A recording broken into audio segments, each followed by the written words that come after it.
Hey guys, so today I had something happen to me that I've never had happen before, and that's a suit miss. So I included a few of my warm-ups so you can see kind of how the day went and how I went into the suit feeling alright to go a bit heavier. The weight that I missed is about 50 kilo under what I can actually double.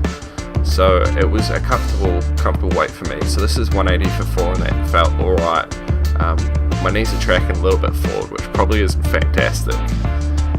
Later on the videos I'm going to go through some cues that can help you guys out as well, so if you stay around you'll find some good knowledge here. This 220 for 1 was pretty easy, felt pretty good. I was pretty happy with how this went, so I could go up. You can see here I sit back nice into the suit, open up the hips, and the knees shoot forward a little bit, but I still don't feel too bad, the back is feeling alright. So I decided to go up onto the platform and take a heavier weight for today, as we're only 2 weeks out from Worlds. So I took 240 here, I sat back into the suit nicely, got ready to go, and as I came back up, I lost my balance went forwards and the bar tipped and rolled up my neck, so I just let it go. It rolled back and hit me in the shins, which hurt pretty bad, but I was pretty happy not to be hurt any further. But this just reinforces to me one lesson that I've learned through my experience, and that's that you have to be persistent. Even in a single training session, you have to be persistent to make progress. So I mentioned earlier that I wanted to talk about some squat cues to help.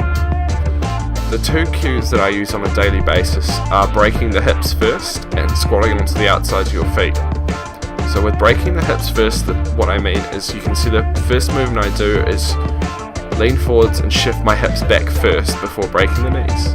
This helps me to keep my back in a more neutral but strong alignment, keep my head up and brace my core, but it also lets me sit back onto my heels a lot more as my back is already set and primed to go. So with squatting onto the outsides of your feet, what you're doing is you're squatting onto the outsides, you're pushing your weight onto the outside pad of your foot. This allows you to incorporate more of the gluteal group into the movement, as when you push those knees out, it activates the glute medius a bit more, and rather than having your feet flat.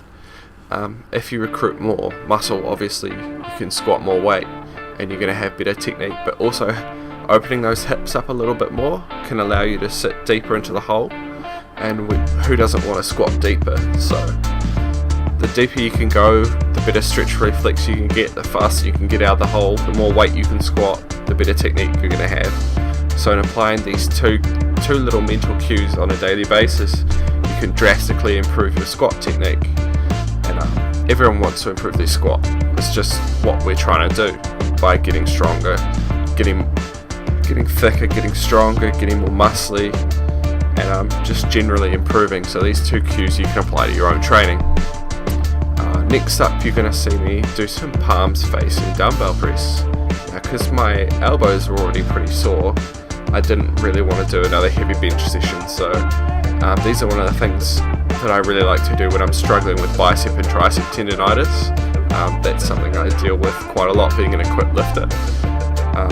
These could be really good because as you don't flare the elbow as much, you don't put as much pressure on that tricep tendon through the shoulder capsule and through the bicep tendon. So if you struggle with tennis elbow or bicep tendonitis or tricep tendonitis like I do, these can be a really good option. They're also a good option if you lack tricep strength, because obviously with any kind of dumbbell press you really have to push both triceps through. You can't cheat with your right one or your left one. If you're stronger with one, you have to use both. It's just what happens. This is really good base tricep strength exercise that you can do for your bench as an accessory or as a main movement if you're struggling with bicep tricep tendonitis. Please leave a like and subscribe if you like the video, and there'll be more content like this coming from me soon. I'm really enjoying doing these videos and these voiceovers. Thank you very much.